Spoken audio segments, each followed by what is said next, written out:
સ્વાગત છે ફરી પાછું એક નવા એનાલિસિસ વિડીયોમાં. તો વાત કરીએ કે બેંક નિફ્ટીની. તો આવતીકાલે છે બેંક નિફ્ટીની એક્સપાયરી. તો બેંક નિફ્ટીની એક્સપાયરી અંદર કયા લેવલથી સારા એવા ટ્રેડ બની શકે છે કે પછી ફરી પાછું આવતીકાલે પણ બેંક નિફ્ટીની અંદર સાઇડવેઝ મુમેન્ટમ મળી શકે છે. જેની એક્સપાયરી હોય છે એની અંદર સવારમાં અથવા તો બપોર પછી એક મુમેન્ટમ આવે છે, બાકી આખો દિવસની અંદર સાઇડવેઝ આપણને જોવા મળે છે. તો આજે જે પ્રમાણે ગઈકાલના એનાલિસિસ વિડીયોમાં કીધું હતું કે ભાઈ માર્કેટ જો ગેપ અપ આની આજુબાજુ ખુલશે તો એક પ્રોફિટ બુકિંગ આપણને સવારમાં જોવા મળી શકે છે. પહેલો સપોર્ટ આપણો અહીંયા બની શકે છે, પણ અહીંયા સપોર્ટ બન્યો નથી. તો બીજો સપોર્ટ લાસ્ટમાં જ્યારે અહીંયાથી બેંક નિફ્ટી પરમ દિવસે અપસાઇડની મુમેન્ટમ કરી હતી ત્યાંથી આપણને એક સરસ મજાનો સપોર્ટ મળ્યો. સપોર્ટ મળ્યા પછી ઉપરની બાજુ બેંક નિફ્ટી અંદર મુમેન્ટમ જોવા પણ મળી છે. ફરી પાછું રીટેસ્ટ થયું છે. ફરી પાછા જે લેવલથી માર્કેટ હાઈ બ્રેક કરી અને અપસાઇડની મુમેન્ટમ કરી છે. કન્ટિન્યુ સ્લો એન્ડ મુમેન્ટમથી બેંક નિફ્ટીની અંદર અપસાઇડની મુમેન્ટમ જોવા મળી છે. વાત કરીએ આવતીકાલે, તો આવતીકાલની અંદર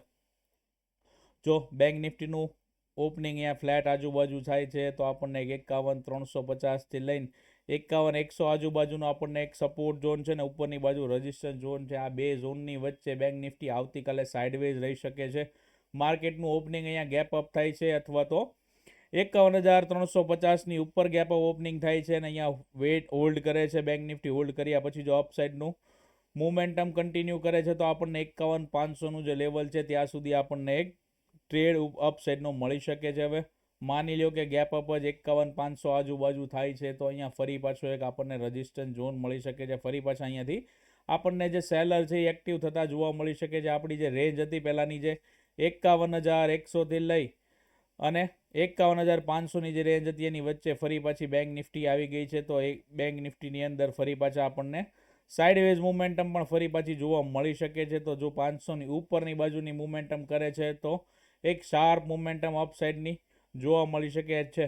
આવવાવાળા દિવસોમાં 18 તારીખે ફેડની મિટિંગ છે. તો મિટિંગની અંદર જે પણ ડિસિઝન આવે છે એ ડિસિઝન ઉપર માર્કેટની મોમેન્ટમ હવે આપણી બની શકે છે. ઘણા બધા દિવસોથી માર્કેટની અંદર કોઈ અને બેંક નિફ્ટીની અંદર ખાસ કોઈ મોમેન્ટમ નથી. તો આવવાવાળા દિવસોની અંદર ફેડની મિટિંગ નજીક આવે છે. તો નજીક આવ્યા પછી આપણને બજારના ન્યૂઝ જોઈએ તો બજારના ન્યૂઝ પ્રમાણે આપણને રેટ કટ જોવા મળી શકે છે કે ભાઈ રેટ કટ આ વખતે આની અંદર જોવા મળી શકે છે. જો રેટ કટ આવ્યો છે તો આપણું માર્કેટ બુલિશ થવાના 100% ચાન્સીસ બની જશે.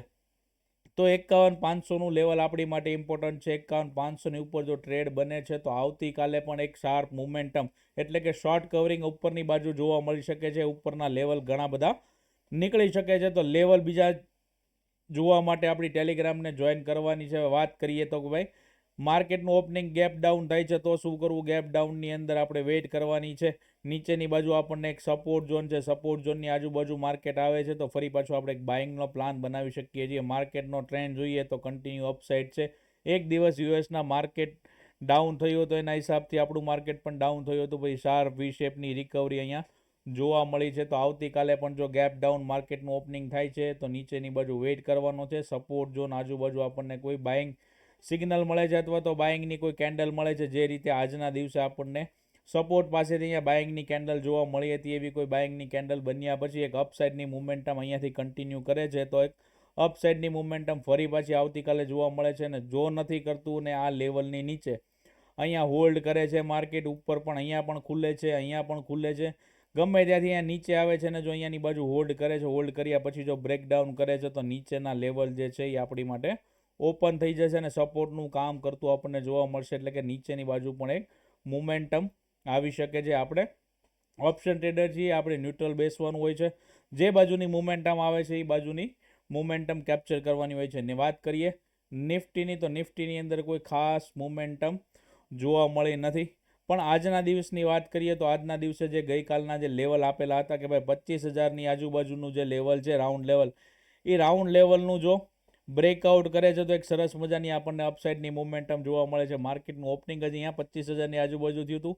ત્યાંથી એક પ્રોફિટ બુકિંગ આપણને જોવા મળ્યું છે. પ્રોફિટ બુકિંગનું જે કામ પૂરું થયા પછી ફરી પાછા અહીંયાથી આપણને એક સપોર્ટ જોવા મળ્યો છે. જે ગઈકાલે અહીંયા એક ટ્રેન્ડ લાઇન બનાવી હતી, આ ટ્રેન્ડ લાઇનની આજુબાજુના અહીંયાથી support line continue one way side નિફ્ટીની અંદર અપસાઇડની મુમેન્ટમ જોવા મળી અહીંયાથી. તો આવતીકાલે જો નિફ્ટીનું ઓપનિંગ અહીંયા ફ્લેટ થાય છે તો ફ્લેટ થાય છે તો આ રેન્જની વચ્ચે આપણે વેઇટ કરવાનો છે, કોઈ પ્રાઇઝ એક્શન બને છે, નીચેની બાજુ અહીંયા હોલ્ડ કરે છે અને બ્રેકડાઉન કરે છે તો ડાઉન સાઇડની મુમેન્ટમ આપણી માટે અહીંયા ઓપન છે. આ જે રેન્જ છે એ ડાઉન સાઇડની મુમેન્ટમ આપણી માટે એક ટાર્ગેટ બની ગયો છે. તો ટાર્ગેટ નીચેની બાજુ આપણને 100-125 પોઈન્ટનો ડાઉન સાઇડનો ટાર્ગેટ મળી શકે છે. અને અપ સાઇડનું જે લેવલ છે એ અપ સાઇડનું લેવલ એટલે કે શુક્રવારનો જે હાઈ છે એ હાઈને બ્રેક કરે છે, એટલે કે 25,150થી લઈને 25,200નું જો લેવલ બ્રેક કરે છે તો ફરી પાછી એક અપ સાઇડની મુમેન્ટમ આની અંદર પણ જોવા મળી શકે છે. જો ગેપ અપ ઓપનિંગ થાય છે તો અહીંયા 25,120 આજુબાજુ ફરી આપણને એક રજિસ્ટન્સ જોવા મળી શકે છે. અહીંયાથી આપણને એક પ્રોફિટ બુકિંગ પણ જોવા મળી શકે છે. પણ પહેલી જ કેન્ડલની અંદર જો બુલિશ મોમેન્ટમ જોવા મળે છે તો અપ સાઇડની એક ટ્રેડ ફરી પાછો અહીંયાથી બની શકે છે. અને ગેપ ડાઉન ઓપનિંગ થાય છે તો નીચેની બાજુની આ રેન્જ ઓપન છે. જો અહીંયાથી ફર્સ્ટ કેન્ડલની અંદર નેગેટિવ થાય છે તો ધીરે ધીરે માર્કેટ રીટેસ્ટ કરીને પણ અહીંયા નીચેની બાજુની એક મોમેન્ટમ આપી શકે છે, અથવા તો નીચેની બાજુથી ગેપ ડાઉન મોમેન્ટમ ઓપન થાય છે અને જે લોકો અહીંયા બાઇંગ કરવાના રહી ગયા હતા એ ફરી પાછા પહેલી કેન્ડલની અંદર બાઇંગ કરે તો ફરી પાછું એક અપ સાઇડની મુમેન્ટમ પણ અહીંયા જોવા મળી શકે છે. તો આવતીકાલે છે બેંક નિફ્ટીની એક્સપાયરી, તો ધ્યાન રાખીને ટ્રેડ કરવાના છે. ટેલિગ્રામને જોઈન કરી લેવાની છે, એમાં લાઈવ અપડેટ તમને મળતી રહેશે. લાઈવ અપડેટ કેવી કે ભાઈ ઓપ્શન ચેઇન ડેટા છે, પ્લસ માર્કેટની અંદર નવા લેવલ શું બને છે, કોઈ ચાર્ટની અંદર સારી ચાર્ટ પેટર્ન બનતી હોય તો એ પણ તમને અહીંયા જોવા મળી શકે છે. વિડીયો ગમ્યો હોય તો લાઇક કરી દેજો, કોમેન્ટ કરી દેજો અને ચેનલને સબસ્ક્રાઇબ નથી કરી તો સબસ્ક્રાઇબ જરૂર કરવાની છે. બેલ આઇકનને હિટ કરી લેવાનું છે, ડેઇલી તમને નોટિફિકેશન મળ્યા કરે છે. મળીએ છીએ ફરી પાછા એક નવા એનાલિસિસ વિડીયોમાં. જય ભારત, જય હિન્દ.